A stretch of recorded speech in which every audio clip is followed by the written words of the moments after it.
Our survey of supply managers in 9 states, that's for the month of November, the number was up. Last month it was below growth neutral, so the leading economic indicator from our November survey, luckily it is above growth neutral. What we're seeing in our survey, at least looking out based upon surveys over the last few months, Cindy, is a regional economy that's very likely to grow, but that growth is still remaining much slower. What's happening, of course, is the uncertainty in Europe, the economic slowdown in the U.S., all that's now spilling over into the Mid-America region, the 9-state region stretching from North Dakota and Minnesota, the north to Oklahoma and Arkansas. And the south, it's even with these very strong farm incomes, agricultural commodity prices, it's still an economy that's not strong. And also employment. I mean, I was hoping it would pick up, but again, it's still below growth neutral. For the 4th straight month, Cindy, the employment number was below growth neutral. So and this is primarily manufacturers, which is a leading economic indicator for the entire economy. The manufacturers are losing employment, and yeah, that's not a good signal. Of course, you don't need an economist to tell you that losing jobs is much worse than gaining jobs. Right now, the manufacturing sector is losing jobs. The overall economy is gaining jobs, but at a very slow pace. What else about the survey sort of stuck out that's maybe been a trend up or down?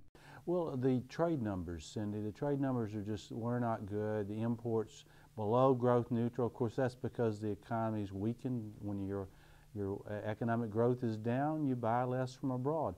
Secondly, the export number, while it was above growth neutral, still not strong enough. So we're seeing the economic downturn among our global trading partners certainly spilling back over into the economy we're surveying. So all in all, not a good survey for the month of November, but it could have been a lot worse. In fact, it was just last month. So it's a little bit better than what we had in the month of October. I expect this positive trend to continue, but of course the Federal Reserve and other central banks are intervening, and I'm not a real proponent of that intervention, because the price pressures that we're seeing at the wholesale level still a little too strong for me to feel comfortable about expanding the money supply and bailing out different banks, bailing out different economies. In this case, Greece, for example, a real concern of mine going forward. What about the prices paid index? Are we seeing strong inflationary pressures, or those declining? It was up for the month, Cindy, but still it's in a range that I would call a little bit too high to take inflation for granted. And I think that's what the Federal Reserve is doing. I think that's what the banks, central banks across the globe are doing. They're more concerned about unemployment, more concerned about economic growth, and just saying, well, better to have a lot of inflation than have a lot of unemployment. I'm afraid we could get both of those two things. We call that stagflation if we're not very careful with the Federal Reserve. This time we asked the companies about what they anticipated price growth over the next 6 months, an annualized rate of about 7.4%. Now that's a bit too strong, but that's down from when we asked the same question in December of last year, when it was about 1.5 percentage points higher, about 8.9% then. So not only are the inflationary pressures coming down, but the anticipated inflation over the next 6 months is down as well, but still in the uncomfortable range, in an uncomfortable range. And I think we've got to be very concerned about inflation as the Federal Reserve stimulates the economy, as the ECB, European Central Bank, stimulates the economy, Bank of Japan, Bank of England, and so on. There's a long list of central banks that are engaging in, I think, overly stimulative monetary policies. What about economic optimism among the survey? Not there, Cindy. Economic optimism, when we asked the supply managers to look out 6 months, they were not very positive about what it was last time, which is a bit below growth neutral. So these concerns that everyday Americans are seeing, the supply managers are seeing it as well.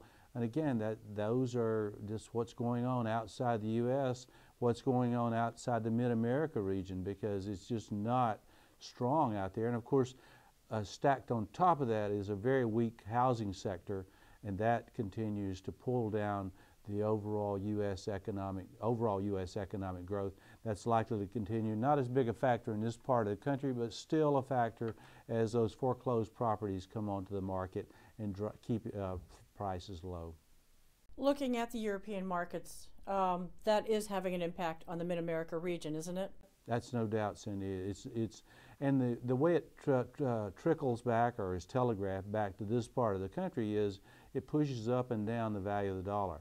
Thus far, when you get a bailout or a potential default of Greece or a withdrawal of Greece from the Eurozone, what that would likely do is boost the value of the dollar and push down agricultural commodity prices and other energy commodity prices. All commodity prices would have some downward pressure on them, and that's a concern, a real concern for this part of the country, and of course other parts of the country that depend heavily on commodities, agriculture and energy. So that's a real concern, and I don't think the Fed and the other 5 central banks have solved the problem, even though the market investors seem to think it, at least today.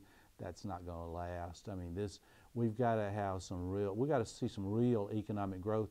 We've got to see, in my judgment, I think we're going to have to see some action on Greece. That means, in my judgment, Greece either has to default on its debt, sovereign debt, and there is a default going on as we speak, a effective default, or we've got to see Greece withdraw from the Eurozone, from the 17-member Eurozone to a 16-member Eurozone, and I think that would really go a long way to solving the problem and bringing some economic stability to the global economy.